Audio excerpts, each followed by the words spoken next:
is life really fun being a medico? How do you make anatomy interesting? What goes around comes back for sure. Evil that men do lives after them. The good is oft interred with their modes. Which, the point of making this channel is also this, that to tell you this earlier, that video, I faced depression twice, and that was the most difficult and frightening thing and that ever happened to my life. Is all about maintaining a balance of knowing when to hold on and when to let go. That sharing your knowledge does bring you joy. I think there's so much truth in this experience. Start by taking care of the small things first. Do the small things really, really well. And the big things, they will take care of themselves. Even I point up my mom, so thank you so much for sharing this. Positivity and negativity both are contagious. Namaste everyone, welcome back to the channel. I hope all of you are doing great. So I asked 100 first-year medical students to share their experiences about life and what they had learned from it, and also to ask some questions that they might have. So I got this huge response, which was very interesting. So we did it into a series of videos. If you haven't watched the rest of the videos of the series, make sure you check them out. I put the links in the description below. But let's get started with today's experiences. During the vacation between NEET exam and my medical college first year, I was teaching students of class 8, 9, 10th and 12th.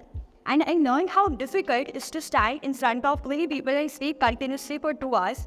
And I also realized the deep respect that I had for my teachers for doing that, and also that sharing your knowledge does bring you joy. I think that's absolutely true.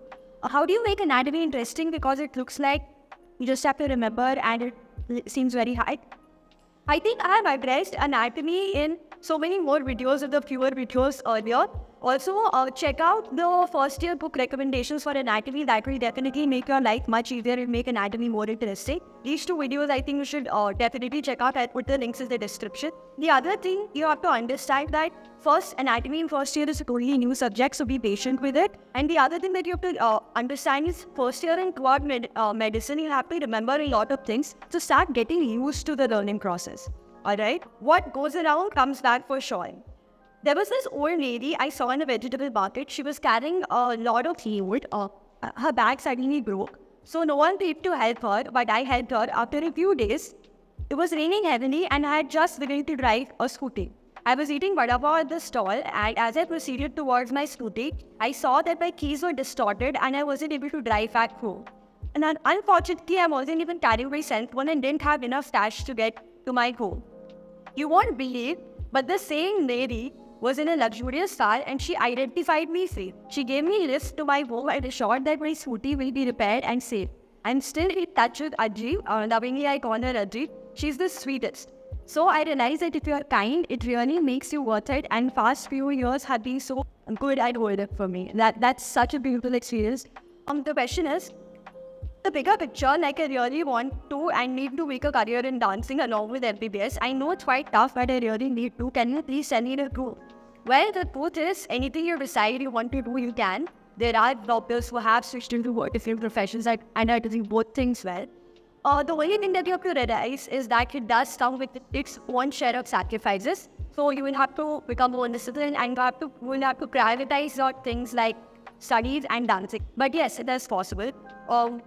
The second question is life really fun being a medico? Like fun as in going out and living a lavish life?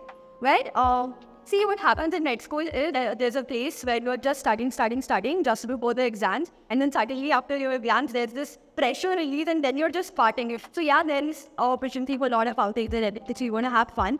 In my experience, I learned that how important is health beside our profession or passion, because we can only work properly if our health is maintained. I think this is something which I realized after MBBS, that you're slogging and you're working so hard, you just don't realize that you are becoming mentally, physically and emotionally exhausted. And it actually hits you much later. And the point of making this channel is also this, that to tell you this earlier, that nothing really makes sense if you don't have your health by your side. And as doctors, I think we are supposed to be of service to the society, but you can only do any service to the society or anybody if you can do service to yourself and take really good care of yourself. That comes first. The question is, as people think doctors are bored when he or she saves them, and why do they think that they are not when you are not able to save them? Well, I think that's how humans are. The evil that men do lives after them. the good is often interred with their modes, which means that the good fades away faster. I think this is how humans are. So yeah, what you can do is not think about this much and give your level best, do your job really well, and that's all that you can do. Next experience, I think, is this one. Okay, this is one of the many things that I've learned, and I'm currently implementing this at college. To let go of people and of things that aren't in your control. Like, it's just not always my fault or my responsibility to continue anything, example, any friendship, even if the other person is putting zero effort. I always used to find in my responsibility to entertain people, to keep them satisfied, to continue any relationship, friendship. So I've started to find myself important and my dignity important, and I'm lessened overthinking and self-blaming for everything happening to me. I think, yes, it's definitely a very good thing. You know, life is all about maintaining a balance of knowing when to hold on and when to let go. So some things are not under your control, you should let them go. Okay, this is one of my favorite questions. I always wanted to know how to deal with toxic competition in medical school. Like, if I study something, my friends say that what you study without us, and the jealousy and how to deal with the negativity. Even I feel jealous. Oh my God, I mean, I can't tell you how much I love this question, because this is like so common in med school and this topic is never really addressed. This partly comes from the way our education system is, how a score decides whether you will get a medical seat or not, and the staggering amount of crazy competition that we all face. I think this jealousy, negativity, competition becomes ingrained in our systems. So the first step towards making it better is actually, addressing the first issue, like addressing that it exists, become aware and acknowledge the fact that it exists, all right? So, and also acknowledge the fact that it is unhealthy. So congratulations, you have already cleared the first step. The second step is slowly try and overcome it by setting up a higher purpose for yourself. For example, as doctors, your main goal, our main goal should be of healing people in pain rather than scoring better than your colleagues. So set up a higher purpose for yourself. The step 3 would be, once you really realize and become truly aware of your own competence, what you are truly capable of, then competition becomes really insignificant. So yeah, I think these are things which you can do, but I'm so glad that you brought this up. In my 19 years of life, one of the most important things I've learned is never lose hope.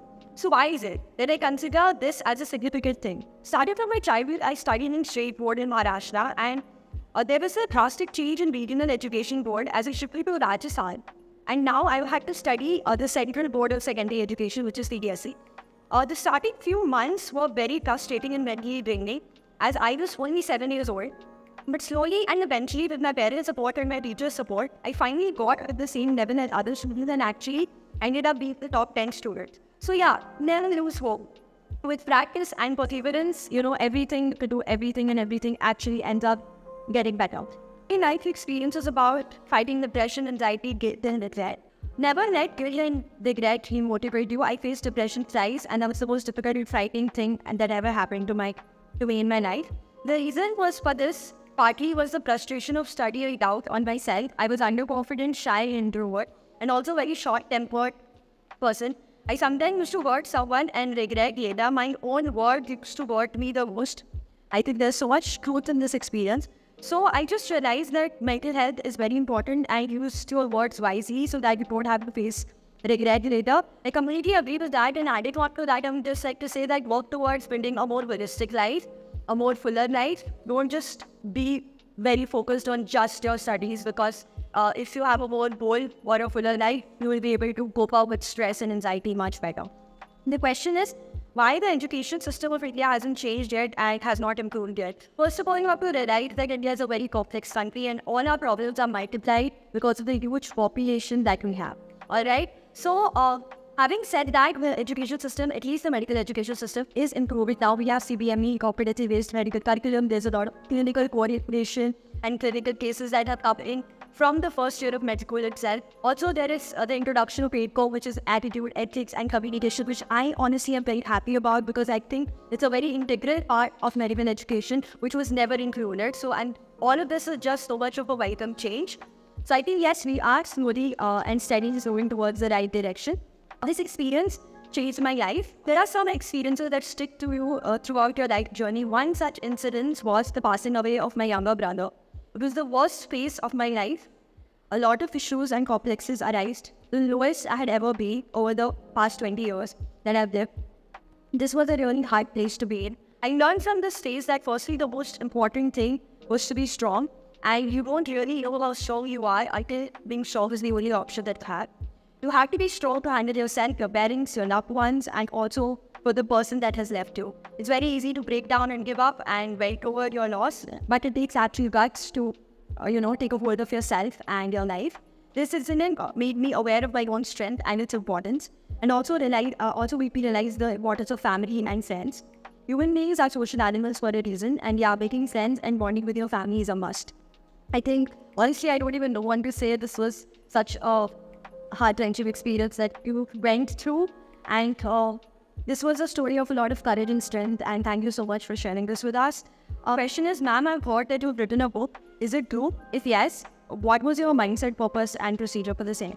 Well, yes, I have written a book. It's a collection of poems. It's known as Spectrum of Life. It's available on Amazon. I'll put it in the link in the description. About the process and everything, I started writing when I was really young. So yes, I had a lot of work which was already there. So when I got the time, I used to write with pen and paper. So I started typing all of that out. Then I went with editing. I created these drafts. But I think with the process, one thing that I faced a lot of time overcoming was, I used to, my poems were only limited to a certain group of people. Time went in actually opening up to the possibility that it could be shared with the world. So I think that took a lot of time and courage. This question is, I would like to do something big for the society, but I'm unaware how do I do that? Well, that's a great thing. My only response to that would be, start by taking care of the small things first. Do the small things really, really well. And the big things, they will take care of themselves. Okay, this one is my favorite. I really don't have any life lessons that have been implemented in my life, but I really wish to implement one thing, which is to talk to my parents more frequently. And 40 hours away from my parents and visiting them is not possible. I also, most especially my mother, she has given so much, actually her entire life just for us. And now the only person for who she lives is not talking to her. I know I do not say I love you, but now I don't even talk to her. Today, the first thing I'm going to go and do is call my mom. I think this was the most heartfelt note that I received. And to tell you the truth, after reading this, even I called up my mom. So thank you so much for sharing this. Question is, ma'am, we're from Himachal Pradesh, so teach us that language just like we teach you Marathi. Okay, first of all, you people have not taught me a word of Marathi, so the facts being facts. Also, Himachal, I belong from Kangra, so they speak a language called Pahari, and which is very similar to Punjabi and a little bit of Hindi, so don't worry, it's very easy and you will get it. Okay, the question, I don't know how and what content to study, like there's so much in the books. Do I have to study everything? Well, the answer to that is no, you don't have to study everything, and also, no, it's not humanly possible to study everything. And I have addressed this question in the other videos. I will link them in the description below, so please watch them. And this question has been addressed very extensively there. Can doctors fulfill patient expectation always? Well, to ask you this question, can it fulfill anybody's expectation ever? So the fact that people have expectations out of you, that is really good, and use that to keep you motivated. But you can't really fulfill everyone's expectations, so just do your best and focus on that, and don't worry about fulfilling anyone's expectations. You will be good to go if you just do your best. One important thing that I learned in 18 years of my life is that positivity and negativity both are contagious. My teacher had mentioned this in class once. At first, I didn't believe it, but slowly realized how true it was. My best friend was a little negative sometimes. She would complain every time something small went wrong. I tried to distance myself from her negative thoughts, and it really helped. My days went better, my grades improved. In tests, I attracted more positive things just by avoiding negative people. And so I think this is a beautiful note to end the video at. If you like this video, please make sure that you give it a thumbs up. Put your comments in the comments below. If you have any other questions, you can add them in the comments. If you want to ask me more questions, you can also write to me at lovefaithhopeandhealing@gmail.com. You can also follow me on Instagram. The handle is right here. If you haven't subscribed to the channel yet, please subscribe. Hit the bell icon so that you do not miss any videos that we upload. Thank you so much for tuning in, and I will see you next time. So, love and faith.